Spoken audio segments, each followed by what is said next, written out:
Hi, this is Matt. Just before we start the show, I want to tell you about a free white paper that I've just published on AI and talent acquisition. We all know that AI is going to dramatically change recruiting, but what will that really look like? For example, imagine a future where AI can predict your company's future talent needs, build dynamic external and internal talent pools, craft personalised candidate experiences, and intelligently automate recruitment marketing. The new white paper, 10 Ways AI Will Transform Talent Acquisition, doesn't claim to have all the answers, but it does explore the most likely scenarios on how AI will impact recruiting. So, get a head start on planning and influencing the future of your talent acquisition strategy. You can download your copy of the white paper at mattalder.me/transform. That's mattalder.me/transform.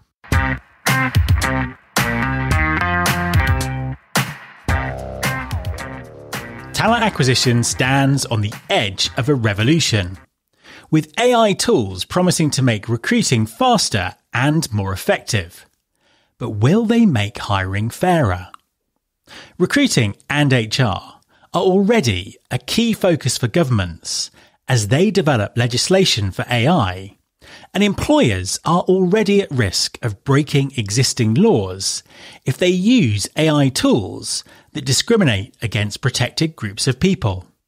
I'm Matt Alder, and my guest in this episode of Recruiting Future is Commissioner Keith Sonderling of the EEOC. In our conversation, we discuss the benefits and risks of using AI in hiring, and what employers need to know to ensure compliance, both with existing laws and the new regulations that many countries are shortly going to be implementing. Commissioner Sonderling, welcome to the podcast. Thanks for having me, Matt. You know, we met a few years ago, and I've subscribed to your podcast since, and it's about time I finally have a chance to get on. So I'm really excited to talk to you today. Absolutely. And it is an absolute pleasure to have you on the show. Could you, for mainly the benefit of people outside of the US, could you introduce yourself and explain what you do? Yeah. So I'm a commissioner at the United States Equal Employment Opportunity Commission, the EEOC. So in the United States, there is an independent agency that deals with all workplace discrimination issues. All issues related to equal employment opportunities. We were actually created out of the civil rights movement in the 1960s. Martin Luther King marching in Washington, D.C. led to the creation of the Civil Rights Act. The Civil Rights Act then created some of the strongest protections worldwide when it comes to entering and being an employee for your providing for yourself, providing for your family. Being in the workplace, we have civil rights laws that protect that here in the United States, and it's my agency that administers and enforces it. So, you know, we have a bunch of roles we play. First and foremost, we are a civil law enforcement agency, so we're responsible for actually having federal investigators go to workplaces and enforce these laws. We also do a lot of compliance. You know, part of our mission is not only to enforce and remedy employment discrimination, but we also do a lot of compliance assistance to prevent it from ever occurring in the first place. Another one of our goals is promoting equal employment opportunity in the workplace. So I like to say, you know, our mission is very much what HR's mission is. You look at HR professionals, our identities are fairly similar in that regard. So when you think about the big ticket items coming from the United States or even globally in HR, the Me Too movement, pay equity, everything related to COVID and accommodations, disability, religion, race, national origin, age. So that's my agency here in the United States. And because we were really one of the first globally, a lot of countries really look to our agency, as we'll talk about, to model their employment laws. And a lot of multinational corporations really use our agency's HR standards as the standards globally. Now, you're very much out and about on the conference circuit at the moment. I saw you at Transform last week. As you say, we met at Unleash. I know you're going to HR Tech Europe in May. What's your kind of mission? What's your objective with sort of getting out there into the community via these conferences? Yeah, well, that's something I really made my personal mission when I got confirmed to this job in 2020 to be a commissioner. And, I'm a labor and employment lawyer by training. So I used to defend HR departments in lawsuits. But, what I really found was there was a significant disconnect between policymaking in Washington, D.C. and those HR professionals around the world who are actually then stuck with figuring out the complexities of dealing with labor and employment law, dealing with HR law. So when I first got to the EEOC, I wanted to be more innovative and ask and talk to HR professionals across the board, from CHROs to TA heads, saying, what are the big issues that you're facing in your practice? And, what are your fears and what would you like to implement moving forward? And that's when I was surprised to learn that by far and away, the number one issue was workplace technologies and artificial intelligence and machine learning. And like many on the outside, I had to learn what that actually meant. Because for me, I thought, well, that is around workforce displacement of having robots replace actual workers. Because you remember that was all the rage for a long time. Yeah. And then I realized that really only related to certain industries, retail, manufacturing, logistics. And so obviously it was more than that. And that's when I dove into HR technology and figured out that there's a lot of vendors, there's a lot of programs, there's a lot of companies who are actually using machine learning. And this was way before generative AI, to actually make employment decisions, to actually help HR departments find the right candidates, to advertise in the right places, and even to select the candidates. And then once they become employees of the company, algorithms were playing a significant role in their promotion, in their salary, and their tenure at the company. So that's how I stumbled into this world. And I was one of the first regulators to really start talking about it, because I do believe this is the future. I do believe in the technology, but there has to be significant quote unquote guardrails around it to be properly used. So that's why I'm out there all the time. I found out that you really have to be in front of people and you have to say, here is exactly what your fears are from Washington, D.C. And here is actually how you can live within the structure and framework and use these programs both properly, lawfully, and ethically. Absolutely. We'll talk more about that in a second, and the guardrails and the various bits of additional legislation that are sort of popping up around the world. Before we do, though, let's just focus on the kind of advantages. So, what advantages you said you think AI is? You said that AI is very much the future. What advantages do you think it brings to talent acquisition? Significant, potentially unlimited advantages. Just not only in the speed and efficiency, right? For a lot of large companies, and with the ease of applying on some of these websites now, you can get millions of applications, and there's just not enough time anymore for talent acquisition or hiring managers to be able to review those at scale. So just from obviously simplistic efficiency, there's significant benefits, but I look at it in a much more complex way than that. And I look at it and saying, well, how has employment decision making occurred, for decades? And, that is generally just through the human brain. And with that, there's a lot of bias that has been baked into employment decision making. That's why my agency exists. That's why we get, almost, in the United States, probably close to 100,000 charges of discrimination every single year, and why we have litigation. And so there's a problem to begin with that, companies haven't figured out.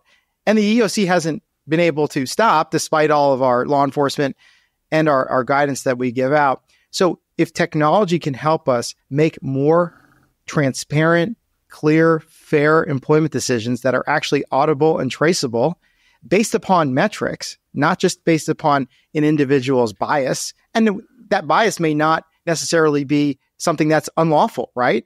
The unlawful categories such as race, sex, ethnicity, religion, etc., but other biases that have no bearing on the individual's ability to perform the job, but has really historically prevented a lot of people from entering the workforce. So I say that, if the AI tools are properly designed and carefully used, and those are two separate and distinct concepts, which we can talk about, it can actually help TA actually get to that skills-based approach, actually have hires that are based solely on merit and no other characteristics, actually allow candidates who were never potentially given a shot to get through the door, to get through their first screening of a resume. And all the historical longstanding bias about men and women's names, those very basic examples. Well, this is their ability now, if it's designed properly and carefully used, to actually have employers take a skills-based approach to hiring, which is where everyone wants to go, and nothing else.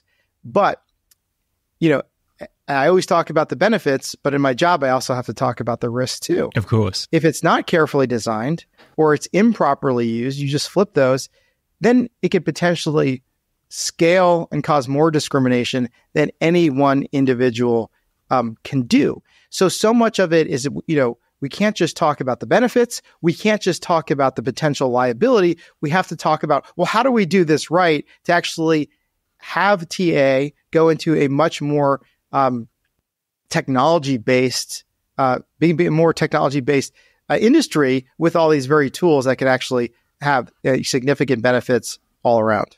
And I suppose to pick up on something that you said there, which is something you talk about a lot. There's almost this kind of obsession with new legislation, what a government's going to do to control AI. And I think that the point that I've heard you make a number of times is, well, actually, there is already legislation that the AI falls under. Tell us a little bit about that. And that's the biggest misconception out there by far, is that there's no laws, there's no guardrails, there's no existing framework related to using AI in the workplace.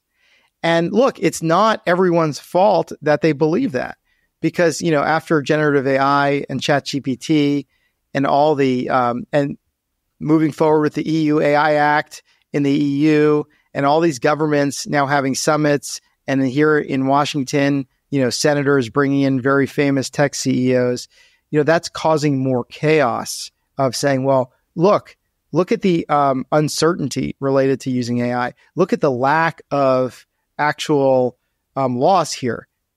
Either we're not going to use it because of that uncertainty, which is not good, or we're going to use it and not build those governance structures around it and let it go. And hopefully it makes a great employment decision, and hopefully it removes bias, and we'll buy these AI tools like we buy other software and eliminate our TA departments and just have computers do it because there's no laws yet. Both sides of those are wrong, because I'm going to simplify it. And this is really, for those of you in TA, how you need to look at this, right? There's only a finite amount of employment decisions that an employer can make. We all know the basics: hiring, firing, promotion, wages, training, benefits.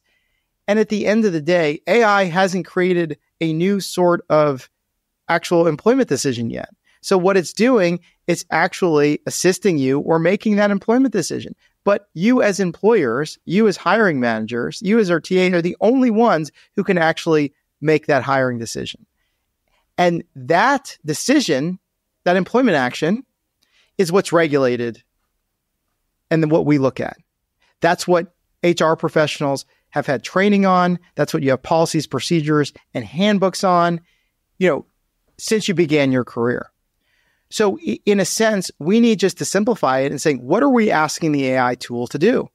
Are we asking it to find the best candidates? Well, what guardrails do we have in place? What policies, procedures do we have in place when we ask a human to go find candidates and sort through candidates? So there are laws that apply, and it's the same laws that you've been subject to your entire career in HR, no matter where you are in the world. And that's what I think we're losing sight of with such an interest now in AI globally from state capitals around the world, is that there are existing laws that you can use this properly now, be in compliance with the law, or be not in compliance in the law if you're just going to ignore it, just like every other framework you have within your organization, whether it's making a hiring decision or, actually for your core business, there's regulations around that. And we can't lose sight of that. And a lot of people are because of, the interests in specific AI legislation, which will play a role in how you operate, and especially if you're in Europe or if you're in New York City, which we'll talk about. But just don't lose sight of the fact that at the end of the day, the EEOC is going to look at the employment decision. And we're going to look to see if that employment decision had bias, whether it was made by a human or whether it was made by a robot. We're going to analyze it the same way, and liability is going to be the same way. And I think there's an interesting point there about who has that liability, because it's the employer, isn't it? It's not the vendor who's designed the system. It's the employer who's made the employment decision. And that's a really key concept, and a lot of people don't understand where that's coming from. So let me take a step back. Sure.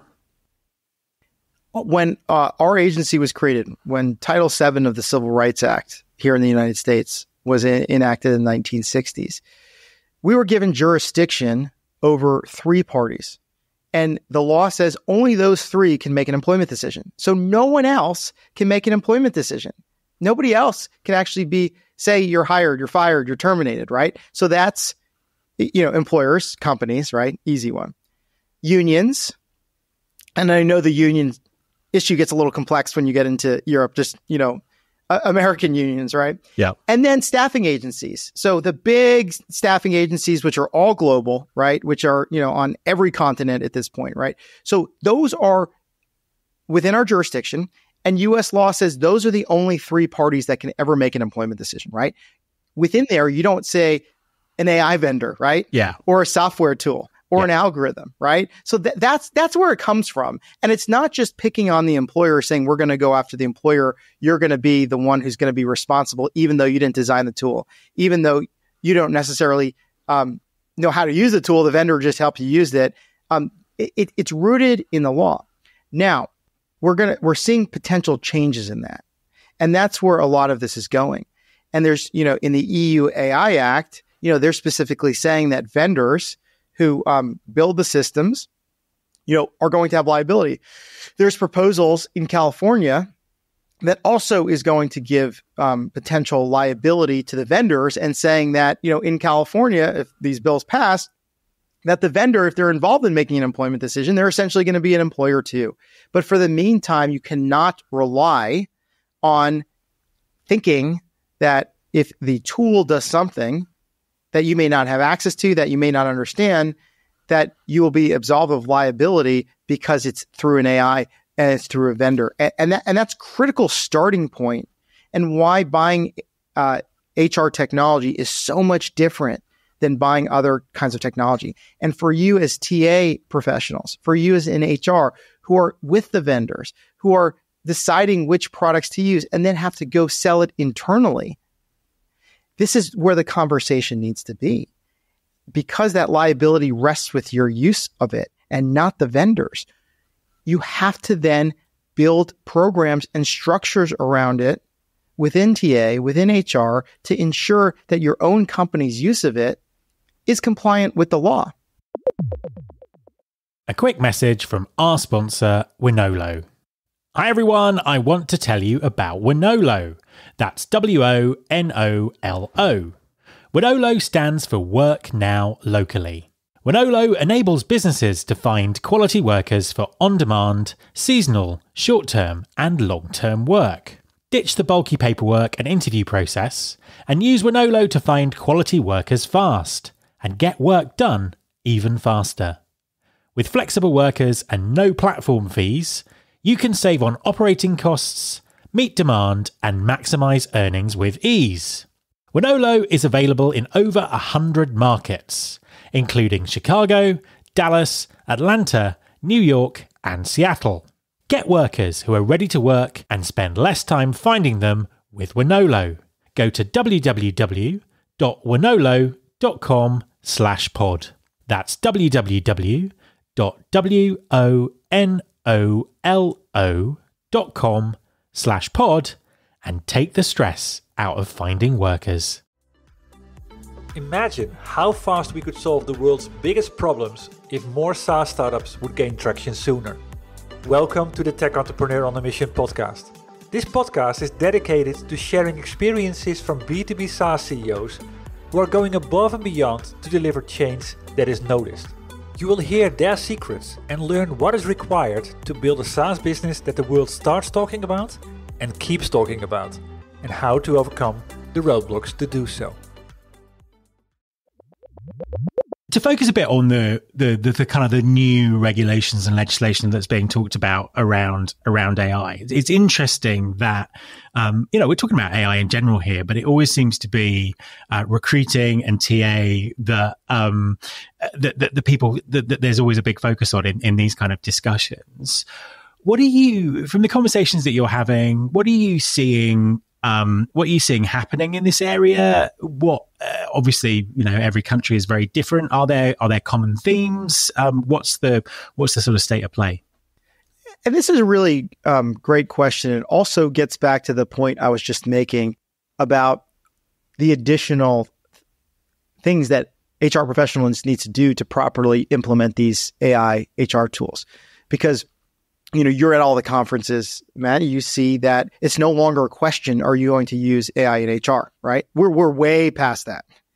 The struggle now is, which one are we going to use? How are we going to use it? And how are we going to comply, with the law in our own country, in other countries? Because, a lot of these systems are really designed, and a lot of, talent acquisition heads at larger organizations aren't just dealing with one state, one city, they're dealing with the world. And how are we going to build this framework within the confines of existing law, but also to potential future laws that are being passed or being proposed? And I've argued now, if you look across the board, starting with the EU AI Act, which a lot of your listeners know, places employment decisions in the higher risk category.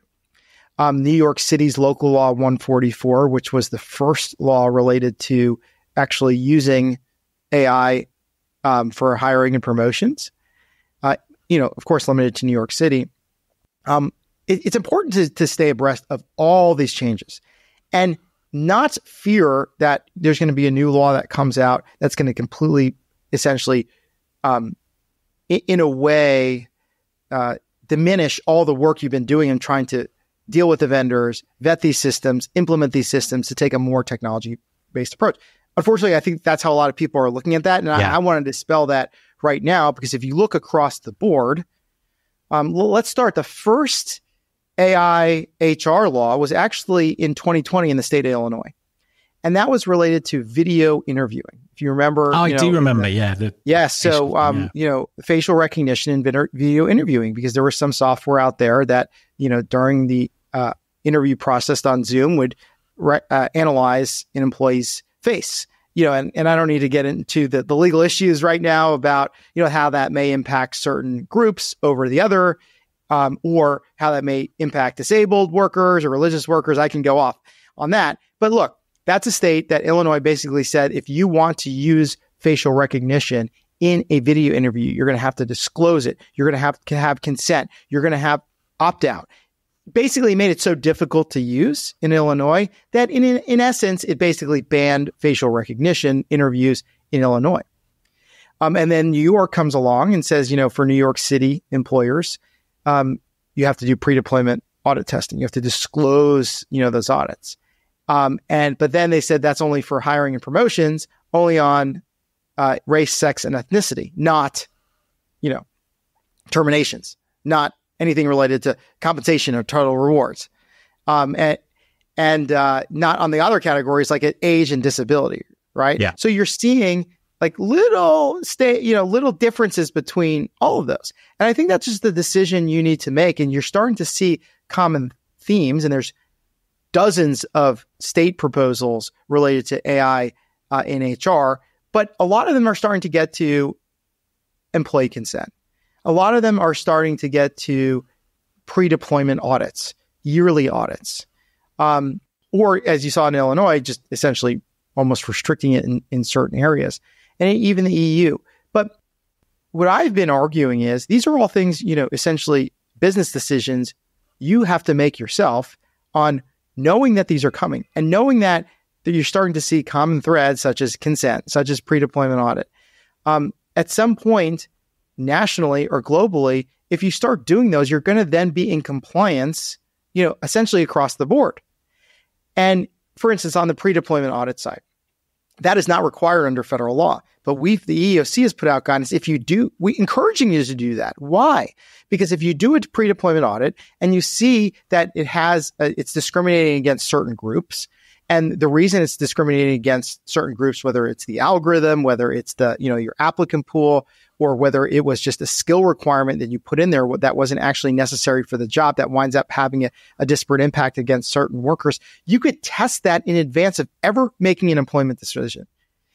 You could test that in advance to see if there's bias and then correct it before you ever cause any harm to any individual worker, right? So if you do that, saying because I want to be in compliance with New York, because I have to be in compliance with the EU, because I primarily operate out of Europe, you're going to be even further in compliance with federal law because you tested it, you found potential bias, you fixed it ever before you made a decision on someone's livelihood, right? And I think that is so important. Instead of fearing all these additional requirements, the more you sort of selectively choose, maybe because you have to, because you operate in those jurisdictions, or you don't, just knowing that this is good governance, this is as far as it's going to go, you're going to be just in further compliance and you can have more ease in using these tools. So I don't look at it as, this is, let's stop our programs, let's stop doing this because there's going to be so many new laws. Well, these are all things HR professionals know how to comply with. Yeah. Already. It's just instituting them now when it comes to AI.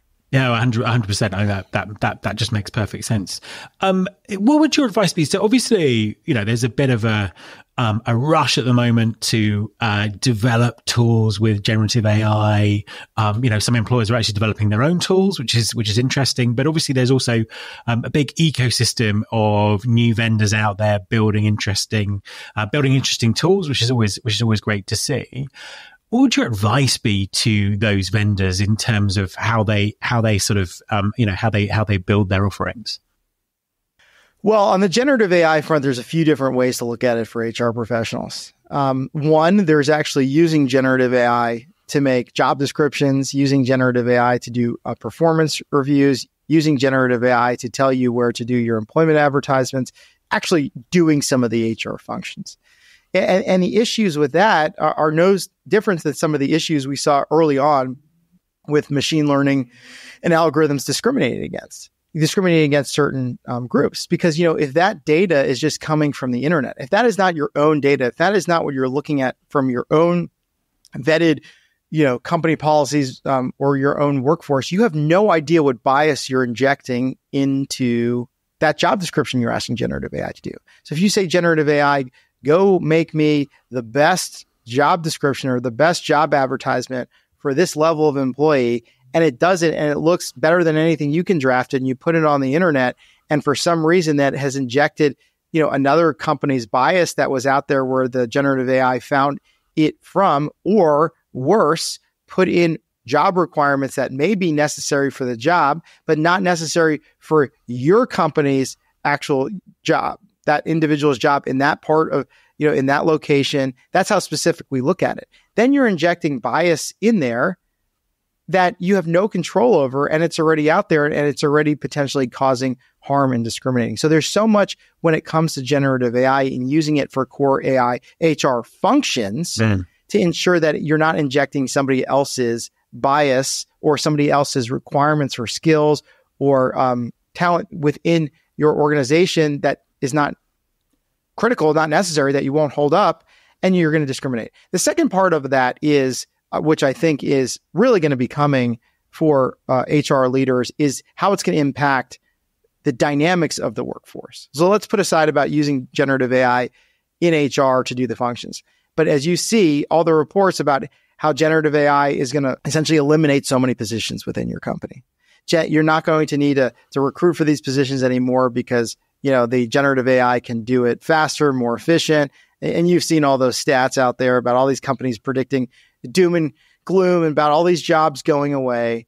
And that's a really serious concern for HR professionals because, like everything else, they're going to have to manage the change in their organization's workforce about eliminating some of those positions and having generative AI do it, or not going out and recruiting on some of those positions that they normally would have.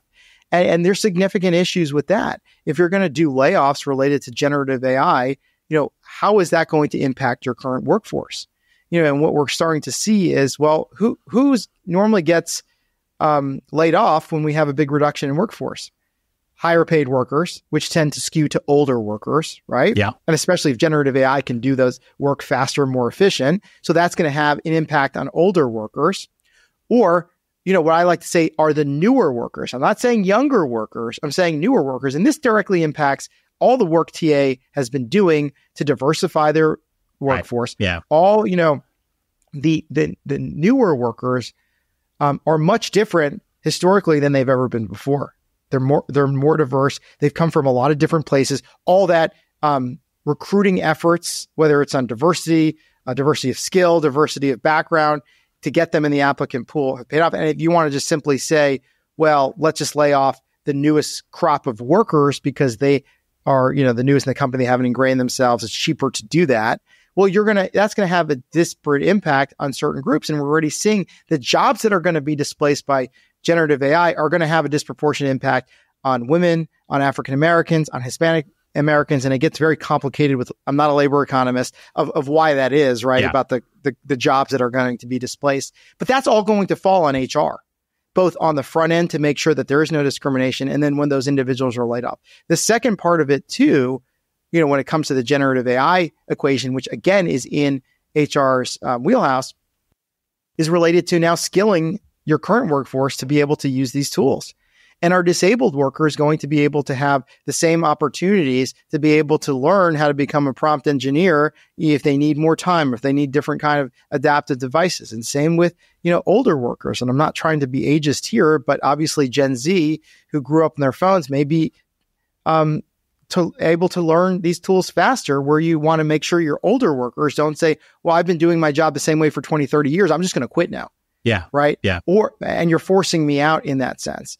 And then it's also producing a lot of anxiety and fear about, well, no matter how old I am, if I'm training generative AI to do my job, at what point am I going to be terminated and generative AI is going to take my job? And then that's leading to mental health issues. So I like to say that because you could see that you may just see like, well, generative AI, it's just going to come in, we want to do it. But then it goes back exactly to HR professionals to kind of, again, take the lead in this to make sure that these broader generative AI programs outside of, using generative AI to make a job description, that's still within, HR's job description to make sure these programs are being implemented properly.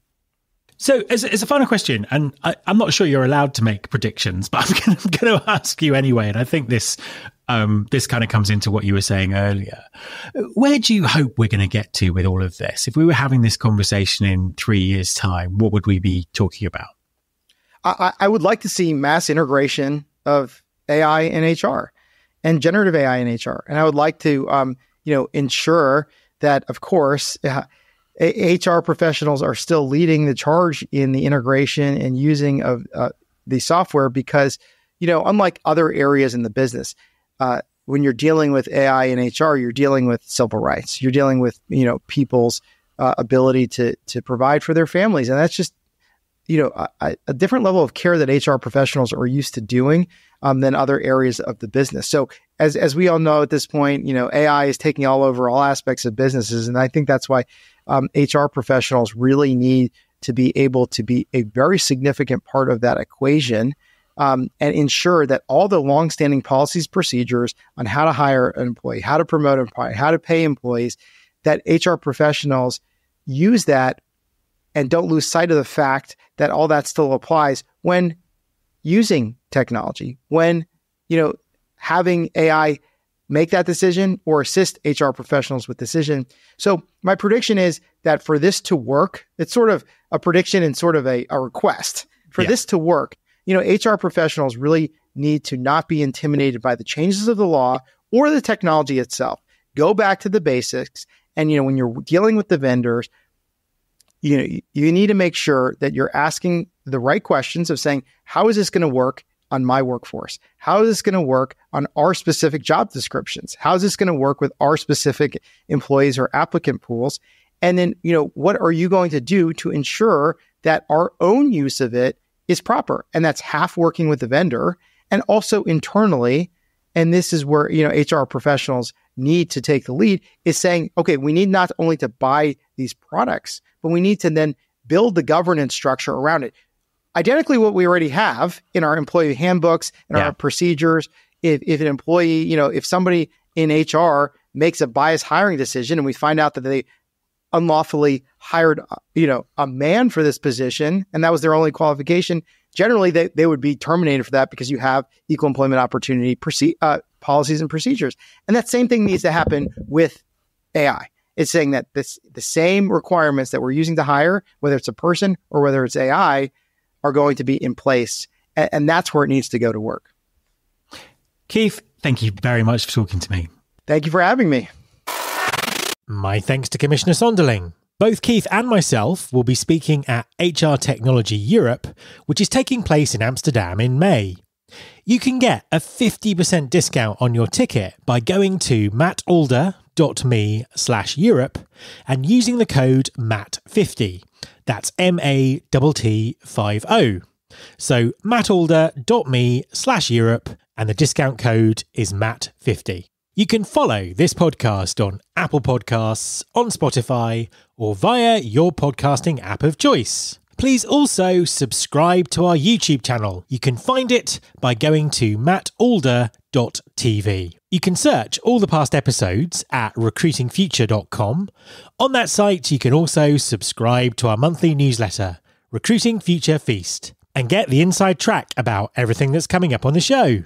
Thanks very much for listening. I'll be back next time, and I hope you'll join me.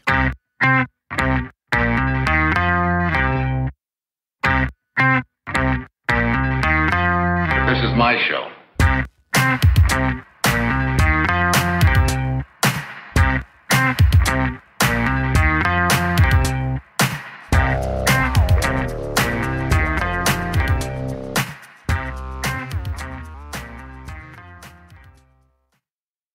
Welcome to Don't Retire, Graduate, the podcast that asks you what you want to be when you grow up so you can graduate into retirement with a purpose and a passion, whether you're 25, 85, or any age in between. Gain actionable financial and mindset tips from your favorite authors, podcasters, and influencers to help you reach that exciting next chapter. Listen now and start building your path to financial freedom and reframing what retirement can mean to you. This is your host, Eric Brotman, reminding you, don't retire, graduate.